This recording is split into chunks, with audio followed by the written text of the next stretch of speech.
This one we want to treat very sensitively, but I do want to flag it for all of you because there's obviously the potential in order to go big. So let's set the stage. Let's put this up there on the screen, which is that yesterday there was a report from the Azov Battalion, Azov Regiment. This is from the Kiev Independent, who you should know at the top is one of those white nationalist battalions, which is part of the Ukrainian military. They reported what they said could be the Russian use of chemical weapons against entrenched garrison in the city, the Ukrainian garrison. They said an unidentified agent was delivered with a UAV, and it revealed effects including respiratory and vestibular failures. Put the next one up there. Now, there has been no independent confirmation of this claim whatsoever. Now, why does this matter?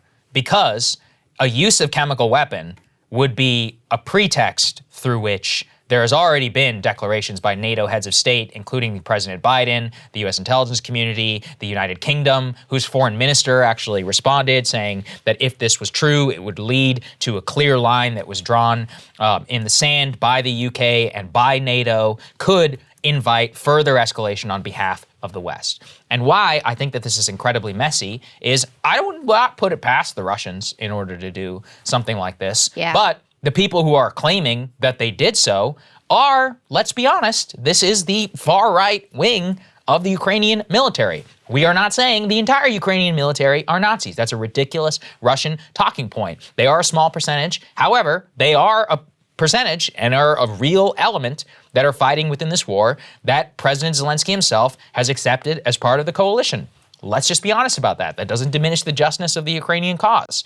But if they are going to be the ones to claim this, then there needs to be a hell of a lot of independent confirmation and skepticism on your part, because it's very clear that there would be a benefit to them and to the Ukrainian cause, obviously, if a chemical weapons charge was proven or accepted by the West, because it would possibly invite a military escalation on behalf of the United States. I say this is not a conspiracy. I'm, looking at it with as cold, hard, realpolitik glasses as possible. I'm not diminishing past use of chemical weapons. I'm just stating the blatant fact that if it were confirmed and it did lead to a military escalation on behalf of the U.S., that would obviously benefit one side in this conflict. And I'm not saying that they would make it up, but it is possible, and thus we should trust but verify, or more, we should verify. Yeah. In terms of what exactly is happening here. Yeah, we should probably mistrust and verify. Yeah, mistrust and verify, and then verify it again in order to make sure that this happens before we walk into anything. So we just wanted to set the stage because this is starting to spiral a little bit. This is really dangerous and very important to keep a close eye on, because you've already had U.S. hawks, foremost among them Liz Cheney, saying that chemical weapons use in Ukraine would be a, quote, red line for NATO involvement directly in Ukraine. Right. And you can bet that if chemical weapons use was proven or was posited even, confirmed by our U.S. intelligence agencies, which you should continue to take with a grain of salt if they did that, you would hear more voices added to that Liz Cheney chorus of, okay, now we have to go in. This is a red line. We can't allow this to stand. And so to your point about the Azov Battalion and their incentives and their motivations here, this is putting aside their neo-Nazi affiliation. This is a hard-line, right-wing, ultra-nationalist group. This political strain within Ukraine is a major obstacle for Zelensky to try to come to a negotiated settlement. Mm-hmm. They do not want a negotiated settlement. They want all-out victory, and they do not want to give up, even the semblance of a square inch of Ukrainian territory. These are the hardliners, the most difficult ones to sort of bring to heel and bring to the table. So that's why they have an incentive, and again, we're not saying that this is the case, but they have an incentive to try to do whatever they can to pull the West further into this conflict. Right. And you have to keep in mind, this is an existential fight for Ukraine. And when you're backed into a corner and your back is up against the wall and the fate of your family and your kids and your homeland and everything is on the line, you shouldn't be surprised when extraordinary measures are taken to try to secure your life, your land, your family, etc. So as you're watching all of this unfold and this conversation move forward, And I saw this morning, I think, that the UK and Australia are investigating these claims to try to determine whether or not they are true.